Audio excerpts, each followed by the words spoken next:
जिनके दर्शन के लिए संपूर्ण भारत भूमि के महाश्रेष्ठी अपना धन कोष लुटाने के लिए तैयार रहते थे, वे ही भगवान इस साधन विहीन पंचशाल गांव में आ रहे हैं। इस समाचार ने जैसे अचानक गांव वालों को भाग्यवान बना दिया।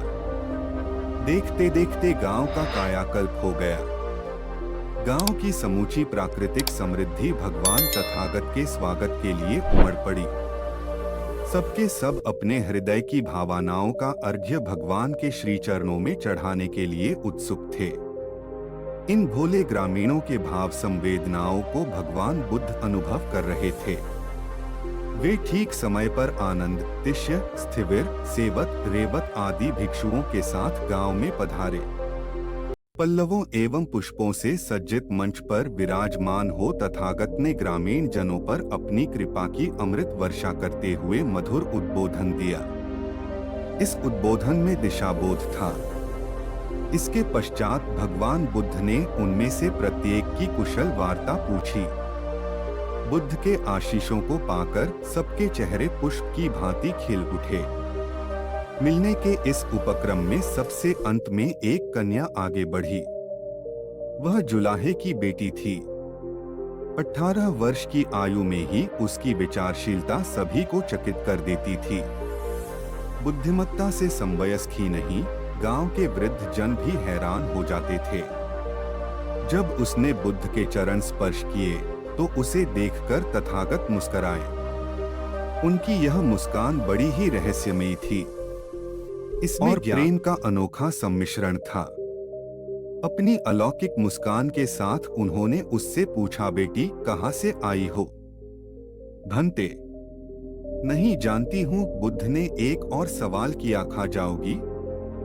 भंते, नहीं जानती हूँ। क्या यही जानती हो? बुद्ध ने पूछा तो वह बोली, जानती हूँ। जानती हो? बुद्ध ने पूछा। वह बोली, खा भगवान, जरा भी नहीं जानती हूँ। लड़की ने दिया बुद्ध को यह जवाब। इस प्रकार की अटपटी बातें सुनकर गांव के वृद्ध लोग बिगड़ पड़े। भला यह भी कोई ढंग है भगवान से बातें करने का? उसे डांटते हुए कहा, चारू, यह तू किस तरह से बात कर रही है? डांटपट करने वाले वृद्धजनों को बुद्ध ने टोकते हुए कहा, उसे डांटने से पहले आप सब उसकी बातें सुने।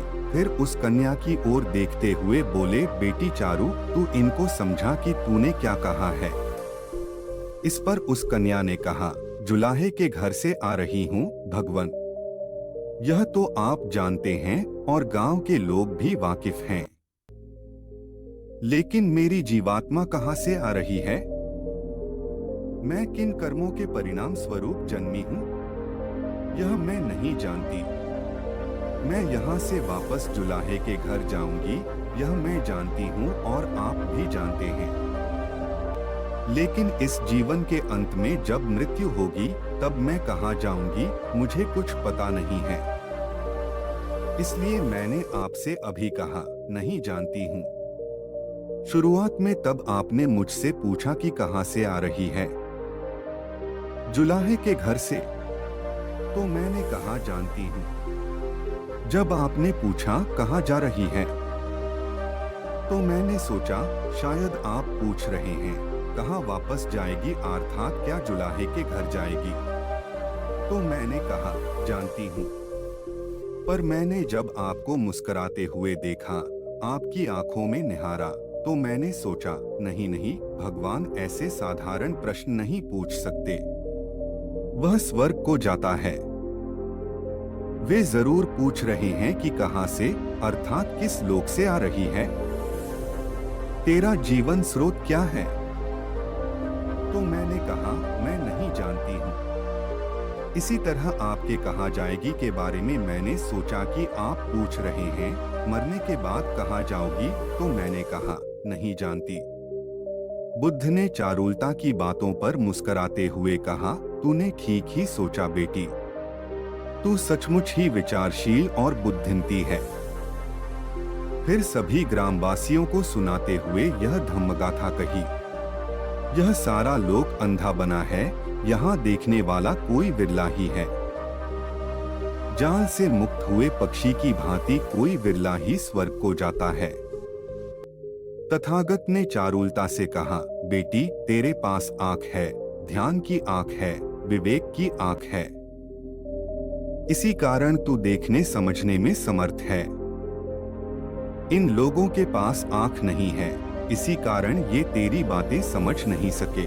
आंख वाला जब कोई बात करता है तो नेत्रविहीन लोगों को समझ में नहीं आता। आंख वाला कहता है, कैसा प्यारा इंद्रधनुष है, तो जिनके पास आंख नहीं है वे उसे मूर्ख समझते हैं। इन सब के बीच एक तू ही है जो देखने में सक्षम है। अपने कर्मों के जाल से मुक्त हो तू अवश्य अपने गंतव्य को पहुंचेगी। भगवान के इन बातों को सुनकर अन्य लोग भी ध्यान के लिए उत्सुक हुए ताकि वे भी नेत्रवान बन सकें।